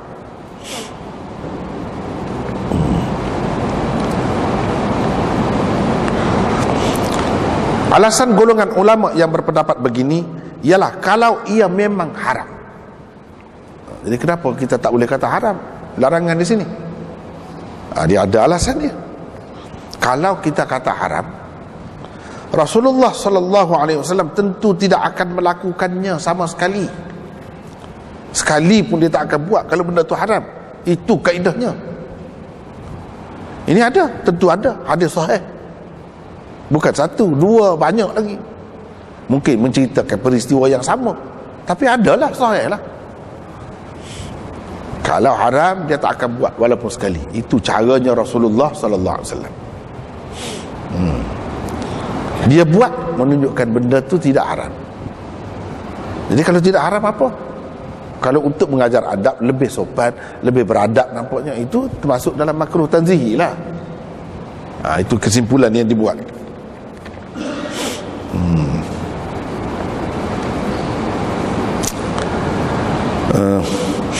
Untuk menguatkan pendapat inilah Tirmizi mengemukakan kata-kata Ibnu Mas'ud, inna minal jafa an tabul wa anta qa'im. Kencing sambil berdiri merupakan salah satu kebiadaban. Itu kata Ibnu Mas'ud. Ini kita buat kesimpulan di sini. Nanti kita akan bincang kata-kata Ibnu Mas'ud itu di mana, macam mana lafaz dia yang berbeza-beza, adakah? Itu kita bincang lagi, panjang lagi ceritanya. Ini sekadar ini saja. Jadi Imam Tirmizi bawakan pendapat Ibnu Mas'ud itu untuk menguatkan yang tu lagi lah, yang dia sudah kata tu, iaitu ini untuk mengajar adab, untuk tata susila, bukan untuk haram. Kalau haram Nabi tak buat. Satu. Yang kedua, Ibnu Mas'ud kata, apa dia kata ni? Kencing sambil berdiri merupakan salah satu kebiadaban, biadab, kekasaran, kasar. Ini perangai kasar, perangai orang ulu. Itulah jafa. Orang ulu kasar dia macam mana? Kalau orang kampung ke ataupun orang ulu, orang padang pasir, tidak di bandar, dia bercakap pun kuat, dekat pun kuat. Sebab dia biasa kuat. Dia nak panggil unta dia, nak panggil himar dia, kuda dia, dia mesti kena bertepik. Sebab itu dia biasa kuat. Kemudian tak ada orang kan, tak ada orang, mudah saja nak kencing, buka saja. Kencing lah, mana-mana. Tak ada nak jaga orang tu, nak jaga orang ni, malu kepada itu, kepada ini. Dia tak ada suasana. Jadi sudah terbiasa dengan keadaan itu, dia jadi kasar. Perangainya kasar. Jadi ini masalah tabiat saja. Jadi dia bukan kata haram, dia kata termasuk dalam kekasaran ataupun kebiadaban. Biadab, tidak beradab lah. Maksud biadab itu tidak beradab. Beadab asalnya, bahasa Farsi. Beadab, be tiada, adab ada, tiada adab. Ke tambahan ke, itu tambah Melayu lah. Biadaban, an itu pun tambah lah tu. Asalnya beadab, tidak beradab. Tidak beradab, adab ni sopan lah maksudnya. Orang yang kasar tu tidak beradab lah. Tapi kalau bahasa yang kasar, nak pilih bahasa yang kasar, ada lagi kurang ajar. Kurang ajar. Iya juga. Tak mendapat pengajaran yang secukupnya. Jadi kasar lah. Jadi kasar. Kebiadaban ialah kekasaran pekerti dan tingkah laku. Itu maksud kebiadaban atau kekasaran, jafa. Jelas sekali daripada keterangan Tirmizi itu apa yang hendak dijaga sebenarnya. Yang hendak dijaga ialah adab dan tata susila. Daripada keterangan Tirmizi itu juga dapat juga dikesan kecenderungan beliau dalam masalah ini. Jadi kecenderungan beliau ke mana? Makruh tanzihi. Dan inilah pendapat kebanyakan ulama. Kencing sambil berdiri makruh tanzihi. Imam Tirmizi cenderung ke situ.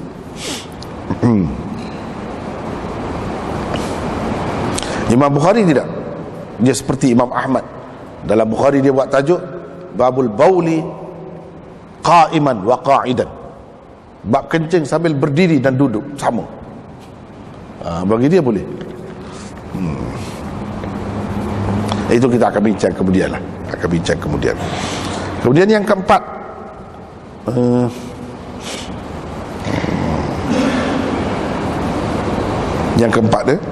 perbuatan Rasulullah sallallahu alaihi wasallam membuang air kecil sambil duduk dan berdiri adalah untuk menyatakan keharusan kedua-dua cara tersebut.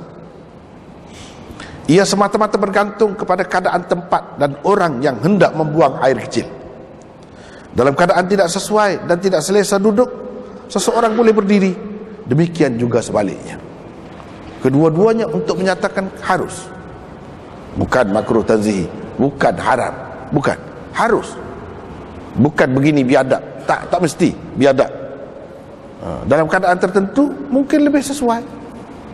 Kencing sambil berdiri macam sekarang ni dalam bangunan-bangunan banyak kan, dia ada sediakan kalau bilik air lelaki tu tempat kencing tu berdiri. Kalau duduk tak jadi, tak masuk dalam bekas dia. Dalam keadaan itu sesuai berdiri lah. Takkan kita nak tunggu yang ada pintu tu? Kalau sudah penuh macam mana? Nak tunggu juga. Bolehkah tidak kencing sambil berdiri di situ? Boleh. Kita kata ada orang di belakang. Nabi pisah, sengaja dia panggil apa ni, Hudzaifah yang nak pergi tu, dia panggil, mari duduk di belakang dia. Suruh duduk dekat supaya lebih lindung daripada pandangan orang. Macam duduk berdiri saja begitu. Itu cara nak melindungi diri. Jadi kalau kita kata kencing sambil berdiri tak boleh, susah jadi.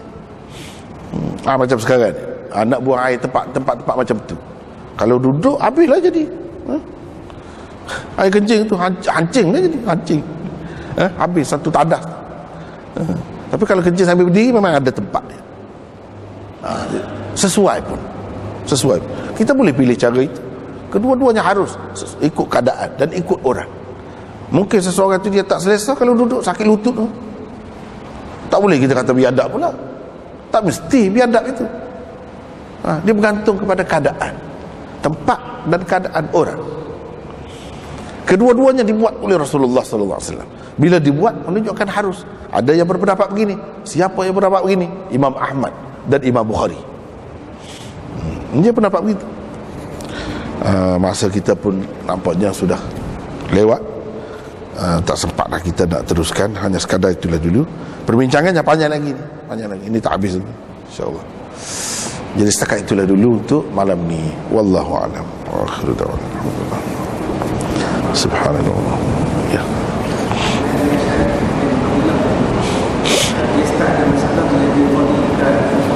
Ya.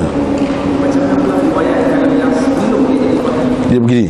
Sebenarnya dia ada masalah dah dulu tapi tak teruk. Masalah dah. Masalah dhabt itu sudah ada sebelum itu tapi tidak teruk. Yang selepas tu teruk sangatlah. Teruk sangat. Jadi dengan sebab itulah.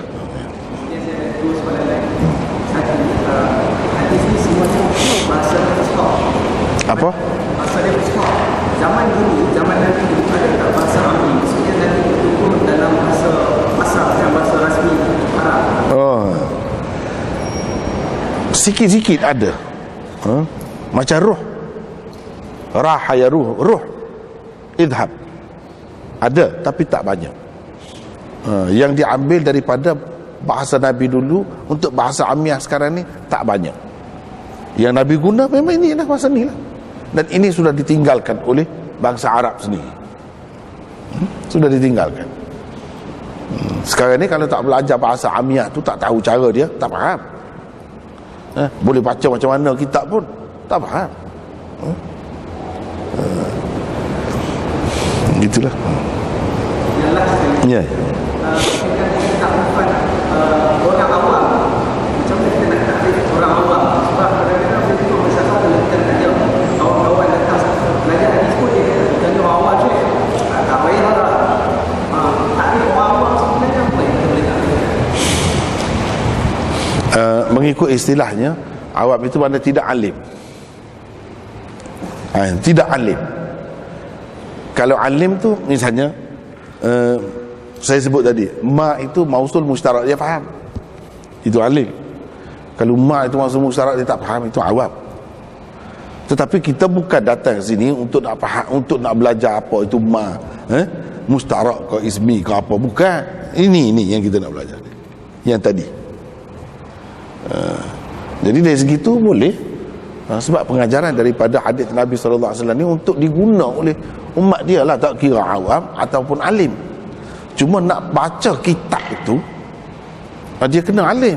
Kalau tidak macam tadilah, kana yabul, kita ini madhi istimrari ke madhi apa, susah tu. Mana orang awam tahu benda-benda macam tu. Kemudian nak terjemah, kalau begini kena selalu kencing. Yang dinafikan selalu, bukan wujud. Sebab apa? Ini sebabnya madhi istimrari. Orang awam tak tahu tu benda macam tu. Itu baru satu sudut. Kemudian larangan ni larangan ta'dibi, bukan tahrimi. Banyak lagi larangan-larangan yang lain. Itu sudah belajar tu dalam usul fiqh. Orang awam tak tahu tu benda-benda macam tu. Kemudian dia kata ini makruh tanzih, bukan haram. Kalau haram Nabi tak pernah buat, sekali pun dia tak akan buat. Ini guna kaedah semua tu. Ini kerja orang alim. Walau bagaimanapun orang awam kalau dia turut, dia akan jadi alim juga. Orang yang alim tu pun dia asalnya awam juga, asalnya jahil juga. Tapi lama-lama turut dia jadi alim. Kita pun harap begitulah. Kalau tak boleh jadi alim betul pun tentu berbeza daripada yang tak pergi langsung tu, tak hadir langsung kelas hadis. Sekurang-kurangnya bila kita bincang hadis kan, ada bincang kan benda-benda macam tu, lama-lama dia beza, dia lain. Itu tetap ada faedahnya, terutama dari segi pengajaran dia tu. Khilaf ulama, kita nak tengok dari sudut tu, penting sangatlah. Ini dalam kitab-kitab fiqh dia tak ada. Dalam kitab hadis baru ada perbincangan macam ni. Sebab dia betul-betul bincang tentang hadis tu. Dan hadis ni bukan milik mazhab tertentu, tidak, semua terlibat. Kita boleh bertemu, berkenalan dengan ulama pelbagai mazhab. Itu lebih terbuka dan tengok mana yang sesuai. Kita hidup di zaman sekarang dalam banyak-banyak pendapat, mana yang paling sesuai. Kita boleh pilih, boleh tahu. Kalau tidak, tak ada pilihan. Kalau satu saja, itu antara kelebihan kita belajar hadis. Ya, lagi? Apa?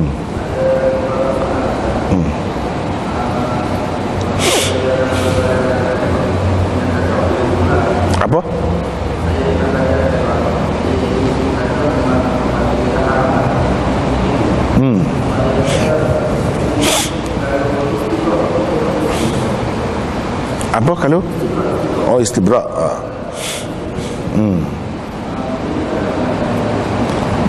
Tidak begitu.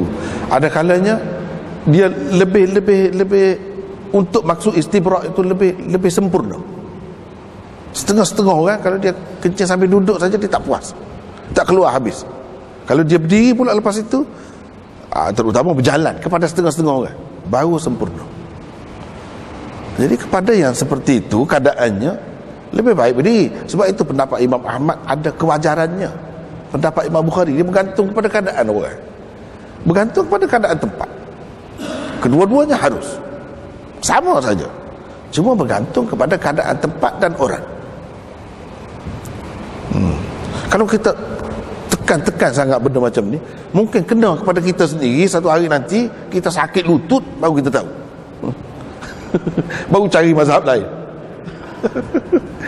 Takut begitu lah. Ya. Lagi ada. Ya.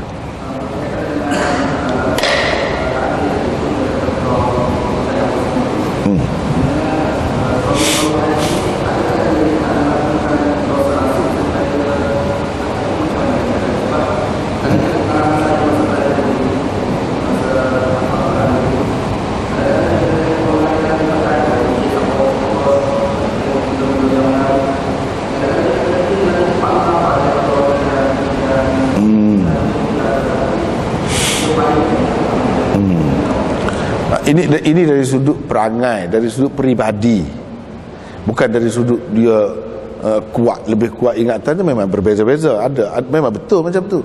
Tapi ini dari sudut peribadi.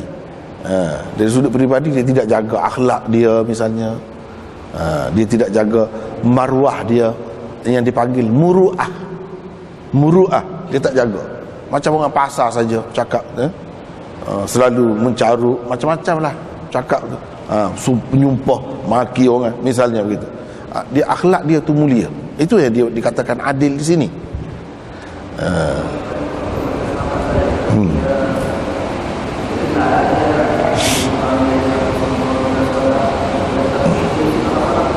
Ya betul. Jadi hadis sahih ni perawi dia kena ada dua-dua baru sahih. Kalau tak ada satu, tak cukup syarat. Kuat ingatan saja tak mahu, dia kena ada adalah itu. Ada adalah saja, tak kuat ingatan, tak boleh juga. Kedua-dua kena ada. Itulah maksudnya. Ya.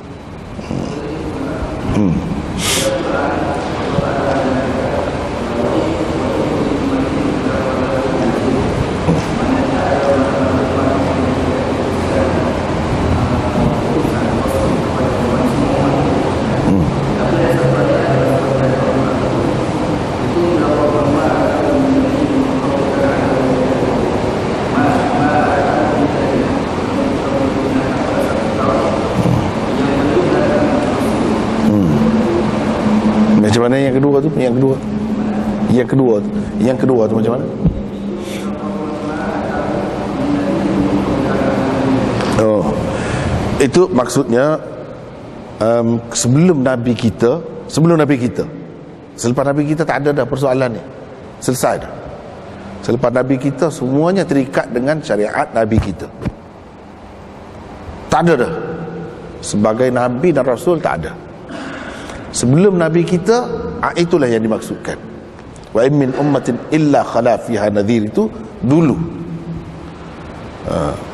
Dengan sebab itu ulama-ulama mengatakan, kalau ada orang kata Krishna Nabi, mungkin Rama, Sri Rama Nabi, mungkin Aristotle Nabi, mungkin Buddha Nabi, ikutlah siapa-siapa pun lagi sebut mungkin, sebab mereka ini hidup sebelum Nabi kita. Confucius dan lain-lain lagi, mungkin ada kemungkinan, tidak mustahil. Tapi kalau selepas Nabi kita tak boleh.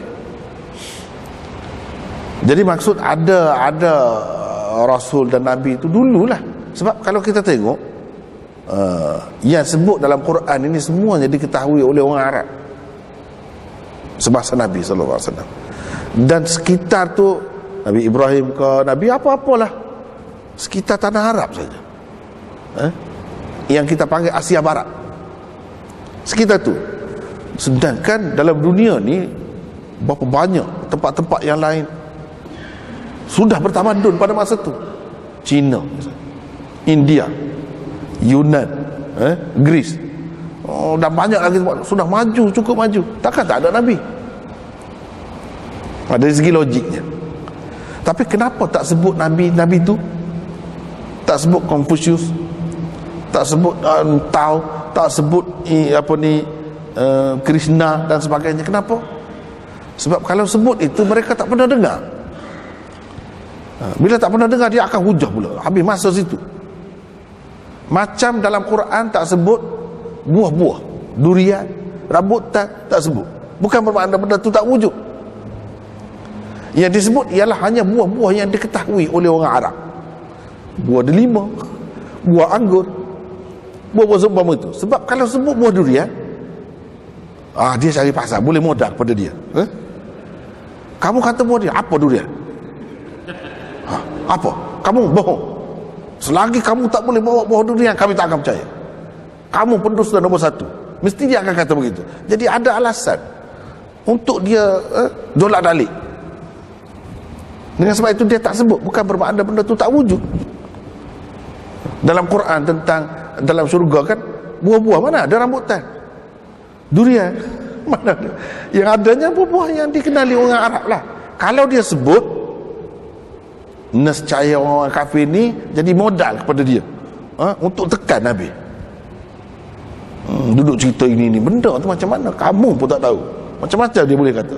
Macam itulah juga dengan cerita Nabi-Nabi ni. Dia cerita sekadar yang mereka tahu, dan mereka kira-kiranya tak akan bantah, tak akan menolak. Sebab ini cerita ni umum, semua orang tahu. Siapa Ismail, siapa Ishak, siapa Yaqub, siapa Yusuf, semua tahu. Tapi kalau Krishna, itu jauh. Jauh. Sebab itu tak sebut. Bukan bermakna benda tu tak wujud. Minhum man qasasna alaika wa minhum man lam naqsus alaik. Antara mereka ada yang kami ceritakan, ada kami kisahkan tentangnya, ada yang kami tak kisahkan, tak ceritakan. Yang cerita tu yang ada nama dia tu lah. Yang tak cerita Tuhan sebut. Itu pun ada lagi yang tak cerita. Dia tidak menafikan yang tak cerita tu bukan tak ada, ada. Tapi tak sebut, ada hikmahnya. Kalau sebut jadi macam tadi lah. Benda-benda macam ni perlu dah kira. Ada kalanya dia sebut tak pernah datang tu dari segi lama masanya, macam dalam ayat Yasin itu. Sebab selepas Nabi Ismail, orang Arab ni tak datang, tak dapat Nabi. Lama baru Nabi kita Muhammad sallallahu alaihi wasallam setelah beribu tahun. Itu pun dikatakan tak pernah datang, macam tak ada Rasul. Bukan seperti Bani Israel yang sentiasa ada Rasul, ada Nabi. Itu maksudnya. Ada kalanya begitu. Ini kena faham begitu. Ya. Rasanya setakat itulah dulu ya untuk malam ni. Wallahu a'lam. Wa akhiru da'wana alhamdulillah rabbil alamin. Subhanallah wa bihamdihi asyhadu an la ilaha illa